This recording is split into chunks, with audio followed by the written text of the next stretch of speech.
Welcome to Sports Talk with RNJ. I'm Steve Risser along here with Justin D'Onofrio, and we are here as the World Series. We got the defending champion, Los Angeles Dodgers, against a team who hasn't been to the World Series in 32 years in the Toronto Blue Jays. Last time they were in the World Series, Joe Carter hit a game-winning home run to beat the Phillies. So we got the Dodgers and the Blue Jays in the World Series. And my opening thoughts are, I think this is going to be a good series. I think this is going to be a good series between these two teams. I think, these are probably the two best teams in their leagues this year. The Dodgers, I think, were the best team in the National League. I don't know.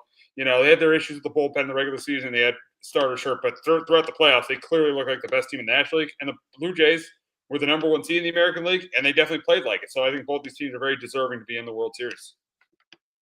Yeah, they are. Kind of thought maybe it'd be the year for the Brewers.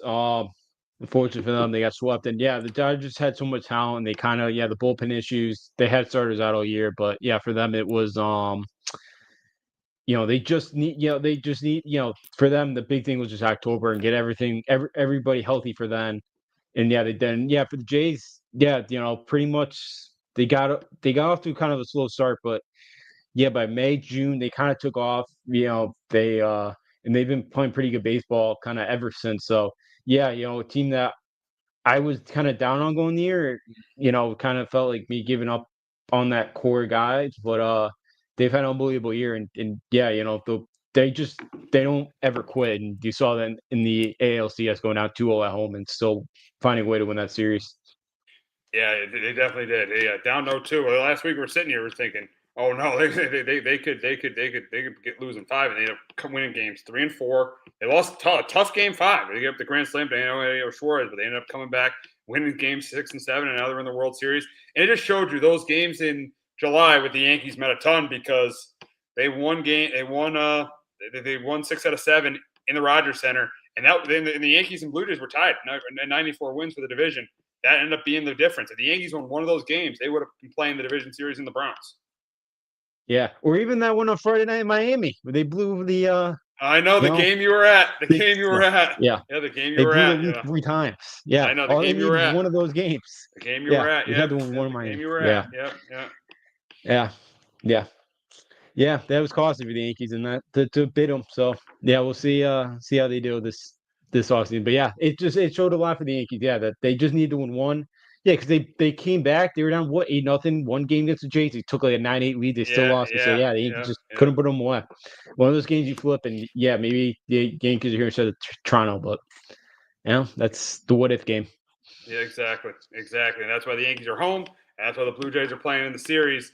And let's get to what these teams got to do to win this World Series. We'll start with the Dodgers. I'll start first.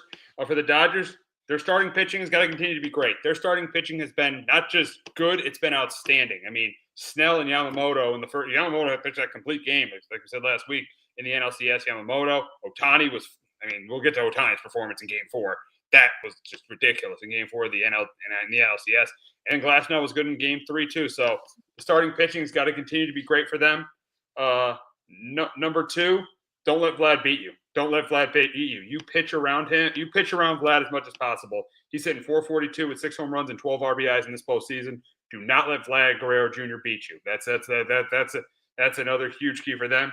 And then have their bullpen continue to pitch well.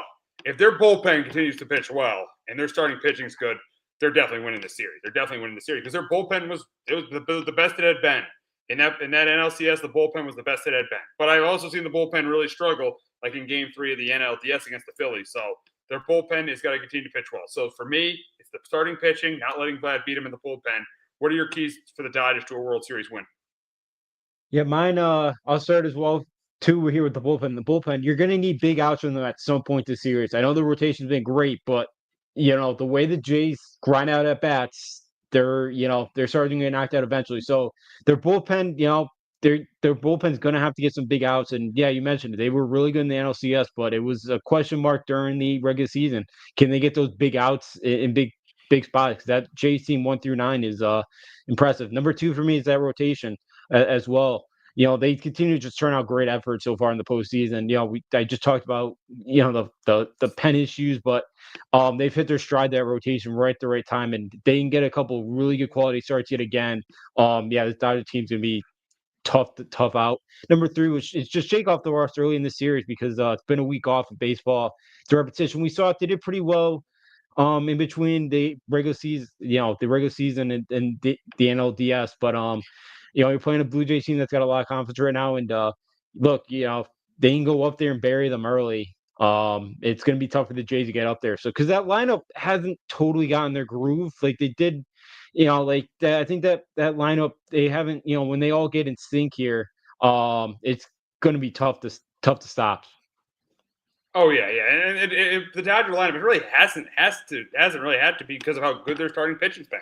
Their starting pitching has been so good, where their lineup hasn't really had to get in sync. So, but yeah, for them to win because this series, I feel like the Blue Jays are going to get more of a fight. Their lineup is going to have to be the best it's been, better than it was against the Phillies because that was a short series, and better it was against the Brewers because the Brewers just couldn't hit. Yeah, no, they couldn't. Yeah, so at this point, how the Brewers hit, give credit to Jace pitching staff, and yeah, then the Dodgers played the Reds, and yeah, the Reds just weren't up to the challenge yet. Yeah, and they got by the Phillies too, and that was kind of they've been their toughest series so far. So, and I guess we're not totally a little bit surprised by that. So yeah, if that lineup could kind of click, and Mookie, Freddie Freeman, Ohtani, because Ohtani was batting one something going in pretty much to that game four, and he has a huge day. So yeah, if that Dodgers lineup could click now, it's dangerous because 1 through 9 they got guys that beat you. Oh yeah, oh yeah. Once it clicks, they definitely could. They absolutely could beat you. Now looking at the Blue Jays and what they got to do, I think the first point is obvious. Get the Dodgers into their bullpen. Don't swing at the first pitch. Get into deep counts. Get their starters out of the game. The biggest weakness, I know it pitched well in the NLCS. I know it did. But the biggest weakness of this Dodgers team is their bullpen. Their ERA was in the 20s. They got to get the Dodgers into their bullpen. They got to get the Dodgers. That is a humongous key to the Blue Jays for their success in that series. They have got to get the Dodgers into their bullpen. That is crucial for the Blue Jays in this series. You get them in long counts, like they've been doing all postseason long. Get the starter out of the game, just like they did against the Yankees. Like they did against Heel, like they did against Max Fried, like they did against, even though they lost Game 3, like they did against Rendon. Get the starters out of the game. That is a humongous key for the Blue Jays in this game. Number 2, the starting pitching has got to be really good. They got to get really good starting pitching, and they did. They did for most of that. They got some pretty good starting pitching in the Yankee series, and they got really good starting pitching at the in most of the games in that Mariners in that Seattle series. Scherzer was good. He pitched like a guy with a lot of experience. Bieber in Game 3 pitched like a guy with experience, and then Yusevich. What more can you say about Yusevich? He was really good against the Yankees in Game 2, and when they needed to be good in Game 6 against the Mariners, he absolutely delivered, and he was really good in Game 6 against the Mariners. So Yusevich has got to be really good in this series, and so is Gausman. He was good in Game 5. The bullpen blew Game 5, but he was good in Game 5 too. So you got to continue to get good starting pitching. And then number 3, the bullpen is got to be even better than it was in the first 2 series. If they blow a game like they did in Game 5 of the ALCS, they will not win the World Series. This bullpen has got to be locked in, and they got to win, and they got to do it. They got to be like they were in Game 4 against the Yankees. They got to be locked in. They got to get the job done. The bullpen has to get the job done for the Blue Jays in this series. So especially in a close game, they have to, or they won't win this series. Justin, what are your 3 keys to the Blue Jays winning their first World Series in over 30 years? Yeah, for me, for the Jays, it was your first point too. It was a good one. Is they continue to put the ball in play, continue to work counts, continue to just put pressure on the starting pitchers, especially this Dodger one. And you mentioned get to their bullpen. The Jays have done a great job of that all year. They don't go away. They have great. You don't see it much around the sport anymore, but they're a team that have great 2-strike approaches, and they got to continue that in this series because they got to try to get these Dodgers pit starters out of the game as soon as possible. My second one is they got to get a couple good pitching gems from Savage and like Kevin Gausman. Like those two especially have to be on their game to try to give a bullpen, maybe, they can get 6-7 innings, something like that. Try to give the bullpen a night off, or at least not have to use them a ton. Because as you mentioned, that bullpen can be shaky. They've had their good outings, but they can be shaky and they can get gotten. So, and then long series too. If you see the same reliever 4 or 5 times, especially those Dodgers hitters, they'll catch on. And my last one is for the Blue Jays to have any chance to win the series, they have to win Game 1. You have to show the Dodgers. You got to put some resistance on the Dodgers, because if they don't win Game 1, I think this thing's over 4 or 5 games. They got to show some fight early in the series and put some pressure on LA. Because if Dodge goes in there, game 1, I think this thing's over 4 or 5 games. I don't think it's going any farther than that. That's a great point because we know what happened in game 1 last year with the Yankees. Them having game 1 and then them losing it, and that set the tone for the entire series. That was a great point to say the Blue Jays got to win. I think they got it. They got to at least split. I think they got to at least split in Toronto. But you made a good point about game 1. If the Blue Jays win game 1, they will put some pressure on the Dodgers. They will. I think they will put some pressure on the Dodgers because I don't think the Dodgers are. I know they're a heavy favorite to win the series, but I don't think they're far and away better. They're better than the Blue Jays, but not far and away better than the Blue Jays. So the Blue Jays can win game 1, and then the Dodgers got to force a game 2. They got to play a game 2 at home, down on 1. It definitely puts the pressure on. That's a great point there. Yeah, because I think if the Brewers somehow get game 1, I think that series goes like 6 games at least. I think it goes back to Milwaukee, maybe so. Because that was such a huge blow to Milwaukee that they had that was a game that to steal. Like Toronto's going to have to steal one of those games. I think it's early on. Yeah, if they could steal it. Yeah, you saw what happened to the Yankees last year and the pitching decision that they made. And yeah, because this Dodger team's flying right now, and they have not. They played really good baseball of late, and they haven't really gotten behind in any of these series. So if you can kind of do that here, definitely helps making that series. 'Cause, yeah, they're Blue Jays are a good team, but yeah, the Dodgers are. They're what. The Dodgers are what the Yankees used to be under George Steinbrenner. Just go out, go get me the best player at any position, and they just build a mega team. And there's rumors now they want Kyle Tucker in the offseason. So they do that. I don't think we'll be seeing baseball in a couple years in 2027 when that I think we'll see a lockout. That's a good point. And honestly, if the Dodgers do win this series, there could be a chance we don't see baseball in 2027. So there is a good chance we don't. The thing about this for as like a Yankee fan, it's kind of like it's like kind of a lose-lose situation. Either your division rival wins, or you got a team like the Dodgers that everybody can't stand win. So it's kind of a lose-lose situation for a Yankee fan. Yeah. See, I'm rooting for Toronto, but only because of Don Mattingly. That's it. That's exactly it. why I'm rooting for Toronto too, because of Don Mattingly, because he deserved 40 years. Yeah, he deserves it. How about Don Mattingly? 40 years in baseball, and he finally gets his chance. Yeah. That's finally gets a chance to be in the World Series. That's awesome. Yeah. Because 81, he just missed out. It was his last year in the minors. And then 82 to 95, they don't ever get in. Yeah, and then 96. Then he just missed out when he retired. Yeah, they go like 6 times in like 8 years after he retires. So it's crazy. Yeah. It's crazy. So it's definitely good for Don Mattingly.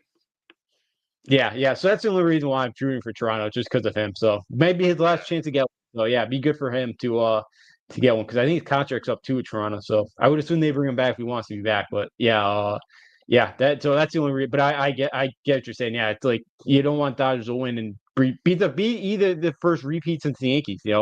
Kind of as Yankee fans want that to stay. But yeah, and then you also don't want to watch a team that knocks you out and your division rival win the World Series. But again, I would hope that would make the Yankees want to strive to be even better. But with their comments last week, I don't think that's happening. Oh, I saw that press conference and everyone coming back. Yeah. You probably didn't like the fact that everyone's coming back. I give Boone one more year. Oh, the bullpen coach. The bullpen coach is the one that took the the one that Mike Harkew's been there for a while. Mike Harkew's been there for a while. Yeah, he got fired. Yeah, but he's been there for a while. But yeah, the Yankees didn't take too much accountability. Last one from that 2009 team.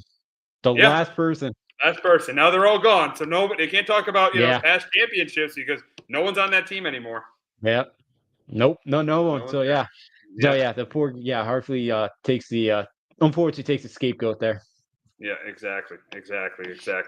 But yeah, this should be a good series, and we'll give our prediction. And I'm gonna go with the Dodgers here. I want the Blue Jays, but I'm gonna go with the Dodgers in 6. I'm gonna go Dodgers in 6. I just think their starting pitching is just too good.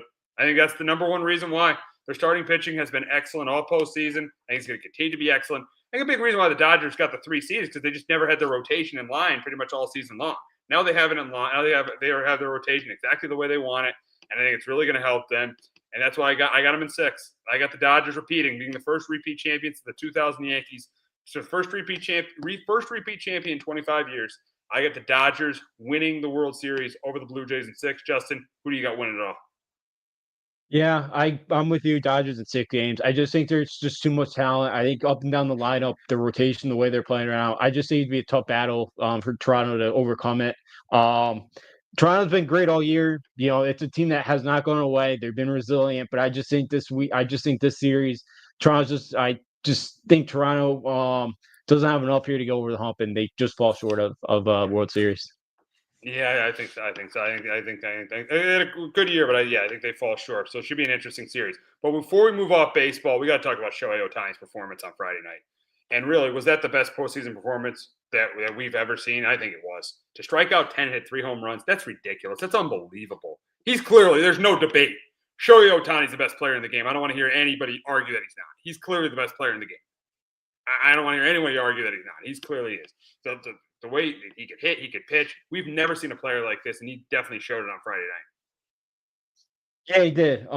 Yeah, it was unbelievable for him because he got off to such a slow start with the bat. Like he was going in that game, I think like 138 through the postseason. He hadn't done much after the first game one against the Reds. He get those 2 home runs, and that was about it. He hadn't really done much till Friday night. So yeah, it was unbelievable for him to go 6 innings, strike out 10. Why the Brewers still just kept? Well, I guess why I know why you got bets behind him, which is not easy out either. But yeah, he killed them. He was a huge reason why they finished off the sweep there.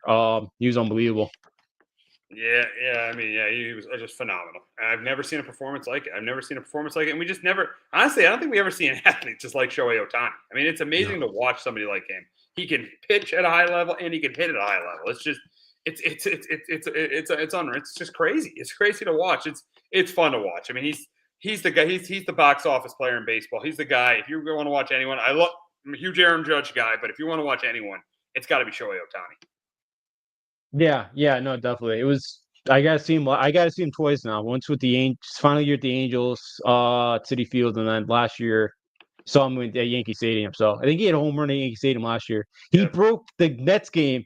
So one of those like LED lights, he hit a foul yeah. ball like 118. He broke like the Wow, LED light. wow, yeah. It was like a missile down the right field line. But yeah, so I've gotten to see him twice. Yeah, he's fun to watch. I haven't gotten to see him pitch yet, but maybe one day. But yeah, he's such a fun baseball player to watch, and yeah, I think he helps the sport of baseball with how good and how unique he is.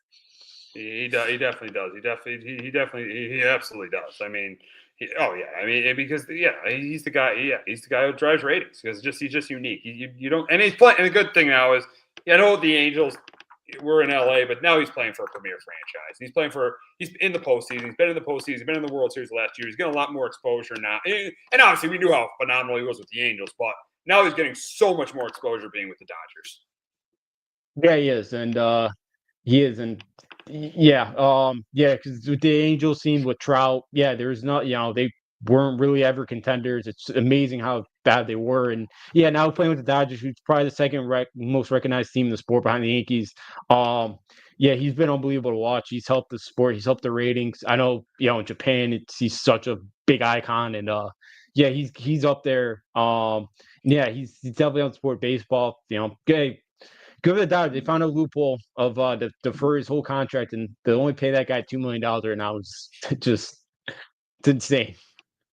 Oh, it's yeah, I know, but that's the deferred money thing. Yeah, That's that's another another. story. Yeah, That's another story for another day. But yeah, that's you just gotta appreciate the greatness of him. You gotta appreciate the greatness of this player.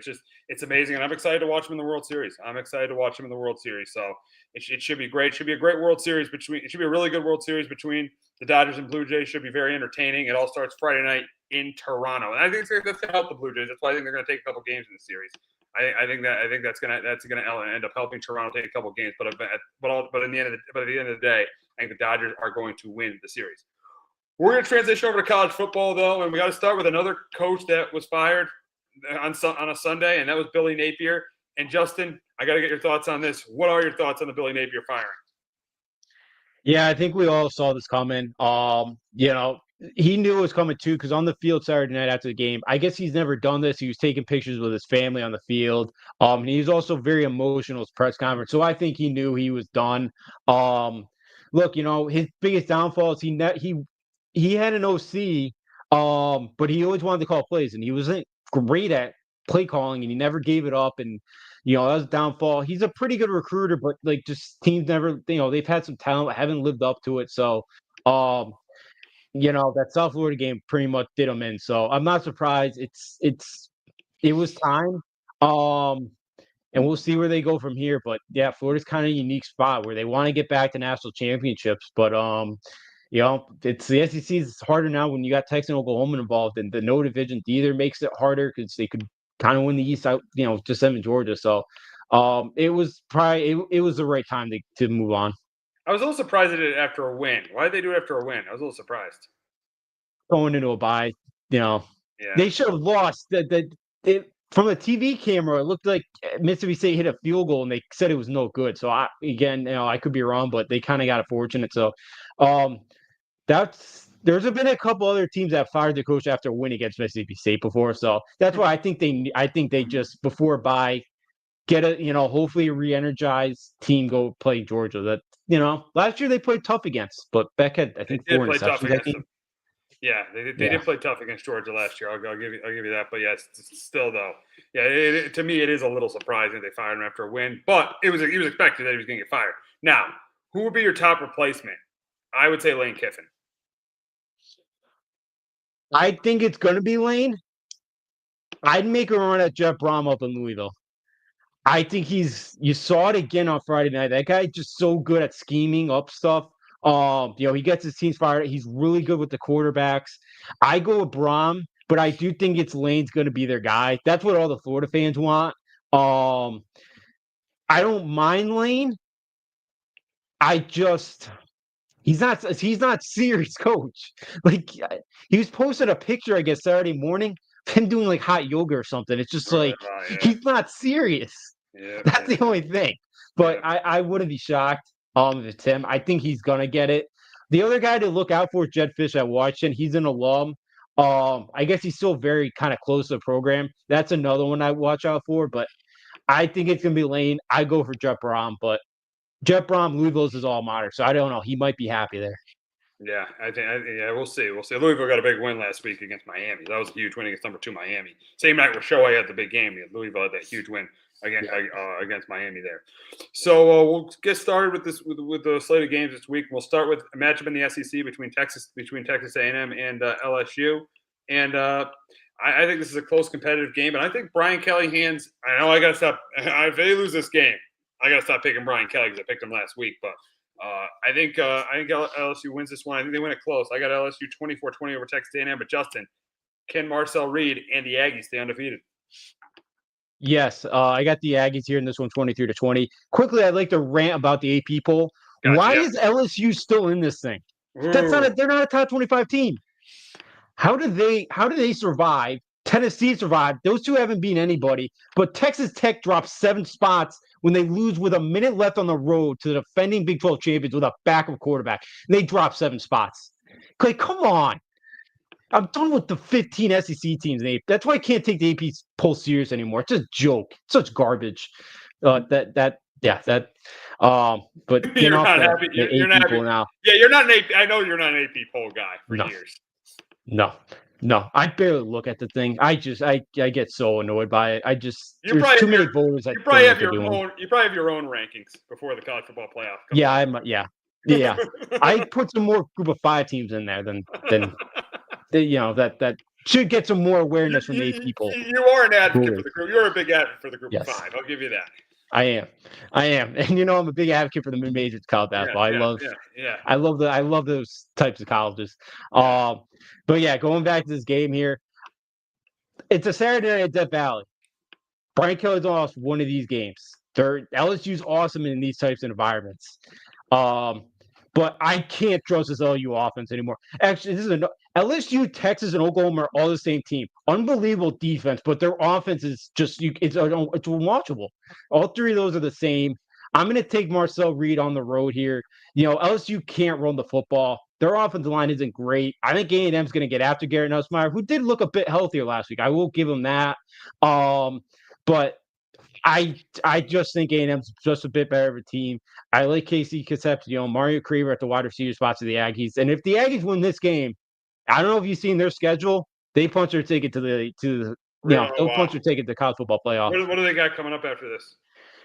At Missouri, South That Carolina at home, that should be a win. Sanford at home, Oh, it's a and win. at Texas. Oh, So no, that's gonna at Texas is gonna be tough. 10-2. 10-2 Oh will yeah, get them in. yeah. Oh, they're in the playoff. Yeah, yeah, because they got Yeah, Missouri and 10 and Texas. 2 will Yeah, get them in. they get them in. Yep. Yeah, Yeah. yeah. So so A&M would punch their ticket. They'd be the third team in because already Ohio State, Indiana have already punched their ticket. A&M would join them as the third.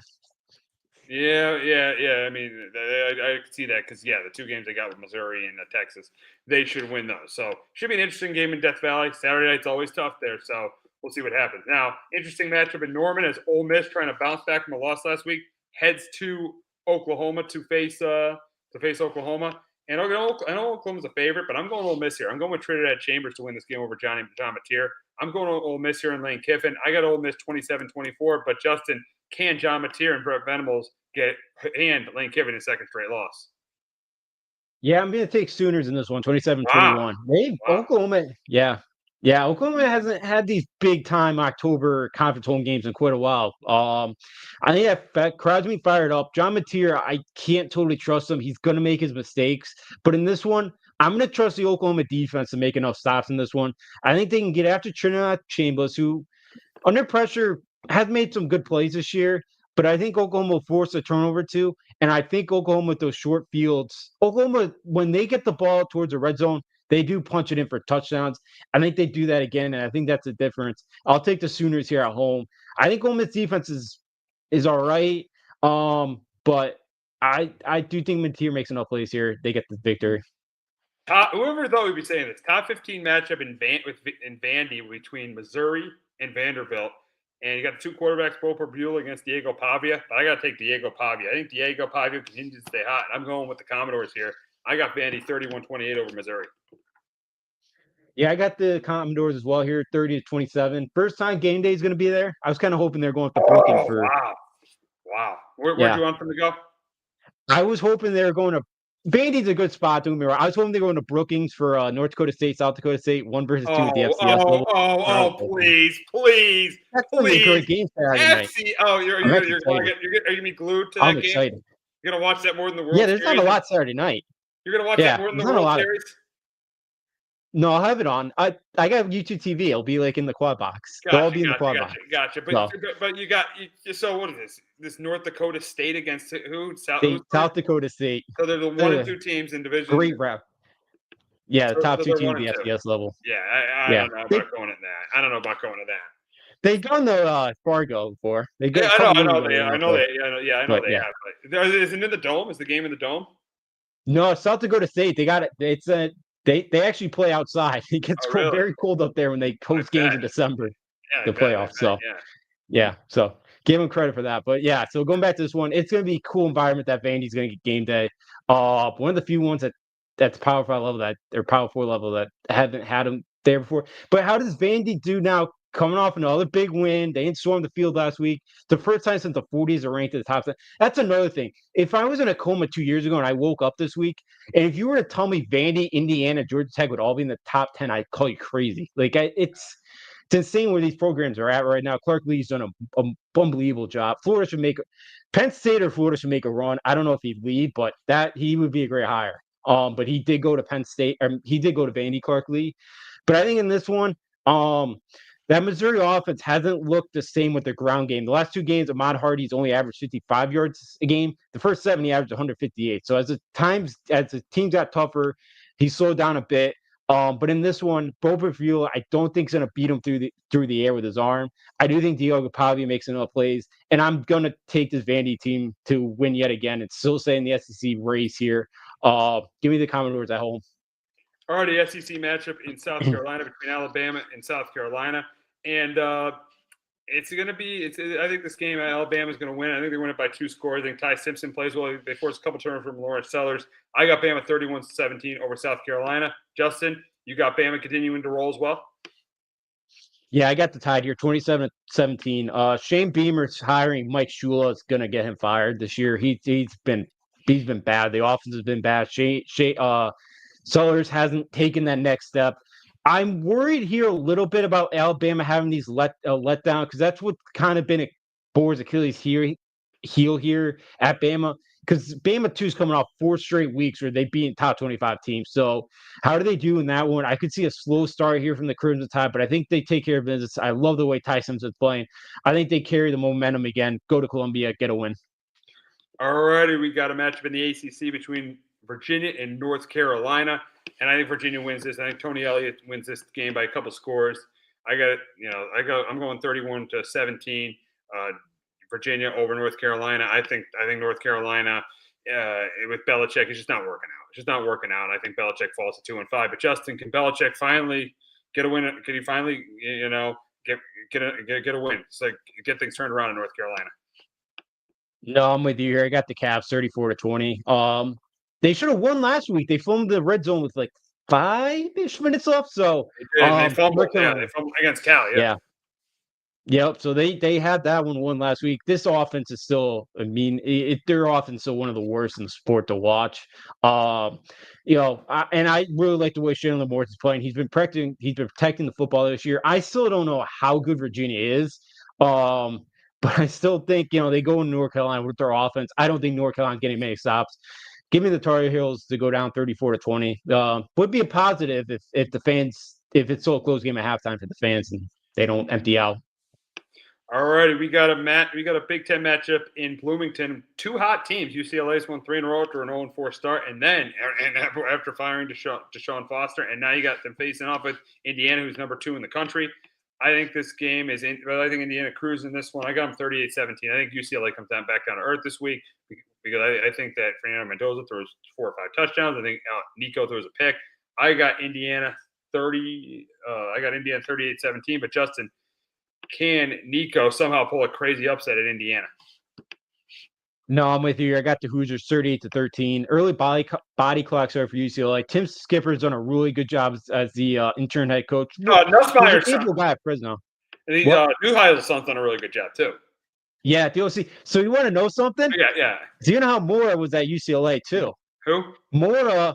Yeah. Jim Mora, the UConn coach. He coached Neuheisel. He offered Neuheisel this offseason the OC job at UConn. Really? Turned it down. So they almost had Neuheisel.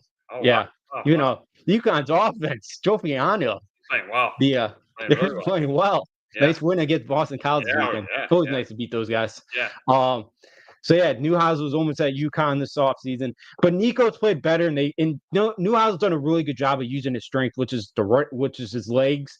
He got help. He had to get off the field. He had be helped off the field last week.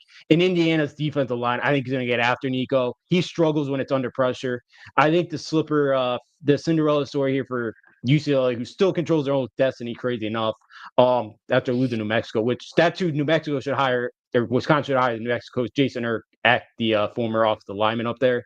But I think UCLA gets rolled in this one. I like the Hoosiers. And Kurt Cignetti, he's got some Nick Saban in him. I know he's on his staff in 2007. They don't, they keep their foot on the gas. They don't have a letdown. He's remarkable. Oh yeah, smart of Indiana to lock him up right when the Penn State job came out. Smart of Indiana to lock him up. Up. He's turned that program not only into a good program, into one of the best programs in the country. Great. Yeah, that you could argue that was maybe them or Vandy were the 2 worst Power 4 jobs in the country, and to do it at Indiana. For them to be number 2 in the country right now in 2 years is remarkable. But that guy's just a winner. And good for Cignetti. They're rolling. He's done an unbelievable job because that program's never been any good. And they poured the money in the football too. Like that, they're starting to pour the money in for him too. So yeah, good for Indiana to lock him up for pretty much, because he's in his mid-60s, so he'll be there the rest of his career. All right, we'll stay in the Big Ten. You got Minnesota taking on Iowa, and I think this is a low-scoring game, but I'm going with Kirk Ferentz's squad. I got the Hawkeyes winning it 20-16 over the Golden Gophers. Justin, you got Iowa continuing to roll at home? Yeah, I got the Hawkeyes here as well. 23-17, old school Big Ten game, battle for the Florida Rosedale, the Bronze Pig, one of the better trophies out there. Minnesota had 9 sacks last week against Raiola. Mostly half of those are probably Dylan Raiola for not getting rid of the football and just walking right into those. Iowa, Minnesota's like the vintage Iowa. Like, they don't do anything great. They take care of the football. They stay ahead of the chains. They play pretty good defense. But in this one, Gronowski's played pretty well. They've used his legs. They've been more of an option team the last couple weeks. And Iowa slowed down that Indiana team too this year. So I like Iowa in this one, 23-17. Old school, Big Ten, physicality, a lot of runs. Should be a fun one.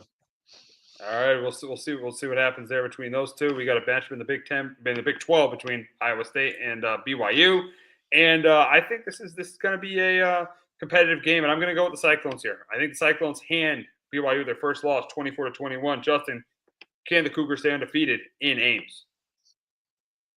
I'm with you here. I'm going with the Cyclones coming up 27-23. BYU just, they continue to win these games where I still don't think they're good. I don't think they're 6-0 worthy or whatever.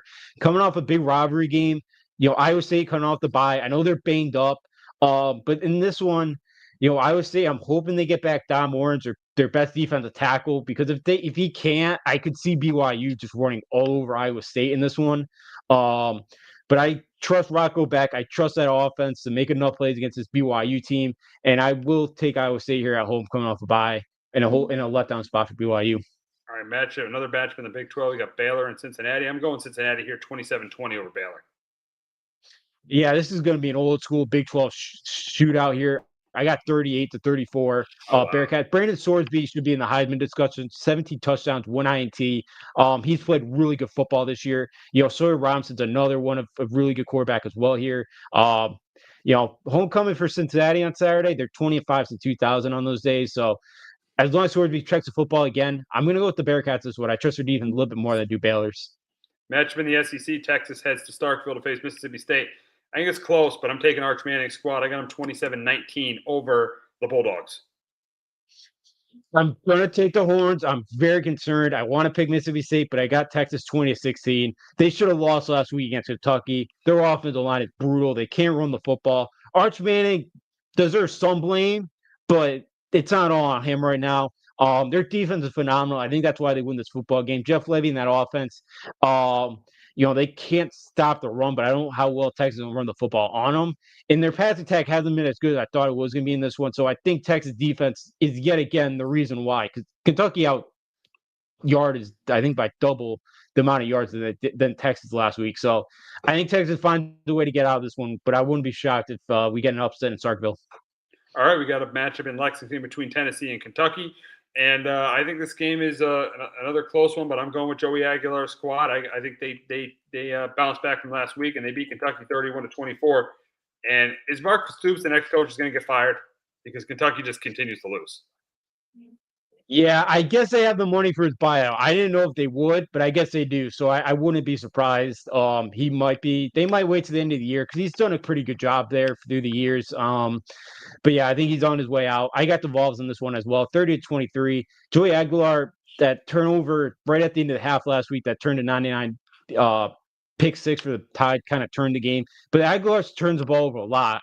But in this one, I do think he protects the football well enough. Cutter Boyle, the Kentucky quarterback, he's playing better week in and week out here. And I think he's got a pretty good game against the Tennessee defense that it's not very good. So I do have the Vols in this one.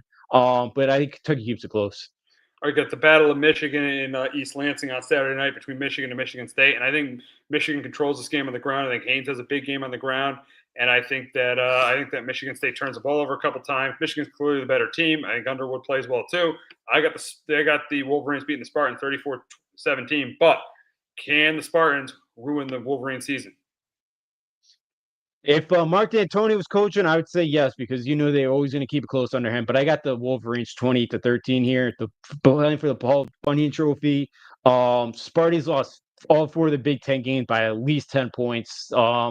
Jonathan Smith era has not gone as I thought, and a lot of other people thought it was going to go so far. I know they've been out of a lot of injuries. Aiden Childs hasn't taken that next. Aiden Childs hasn't gotten that much better. I think Bryce Underwood plays well. Justice Haynes last week. Even with him being a late scratch, Jordan Marshall had 133 yards on the ground, and they had 187 total. I think Bryce Underwood does enough in this one. I trust the Wolverines a little bit more than I do Sparty right now. Yeah, I think you got it. I think you got it. Michigan, the Wolverines have definitely been better than the Spartans. Now we got Houston and Arizona State facing off on Saturday night, and I'm going with I'm going to Arizona State here and Kenny Dillingham, 27-24. I think they had a big win last week. I think they have another big win this week, and they beat the Cougars. Yeah, I got the Sun Devils here 27-23. Sam Levitt looked really good last week. One of his better games, I thought. And I think this week they stormed the field last week. I always worry about the team the next week, how they come back, but I think they have Houston's attention. I trust Kenny Dillingham. Willie Fritz has done an unbelievable job this year with Houston. They're 6-1. They somehow get out of this game with a win. I wouldn't be shocked if they're playing for the Big 12 championship. I still don't know how good of a team they are, but their schedule isn't that daunting coming up. But I do like Arizona State. I think they are the more talented team here. I'll take Sun Devils 27-23. All righty, so we will wrap up talking about the Big East media poll, and St. John's is ahead of UConn in that poll, and I don't know if that's accurate. I mean, UConn's returning Caravan, they're returning Terrace Reed, they're returning a Solo Ball, and St. John's. I know they got Bryce Hopkins and they got Ejiofor coming back, but I think UConn's a better team. I know St. John's was picked to be number one, but I think UConn's a better team. Yeah, good. Yeah, more feel for Hurley and Co. I'm okay. I'm okay with seeing them second because I watched St. John's on Sunday morning instead of that crappy football game we got out there in London. I was not impressed with St. John's at all. They don't have a point guard. They had 7-8 guys that brought it up for them the first half. That's a team that I think is going to take some time to figure some things out. I think there's a lot of talent. I don't know how they're going to come together and as a unit. Like it's a mismatch of guys. So yeah, UConn with everything they're coming back, I think they should be up there. I think St. John's is overranked in the polls. I really did not like what I saw from St. John's. Big one this Saturday against Michigan. Unfortunately, it's on Big Ten Plus, and I not paying $10 a month for that.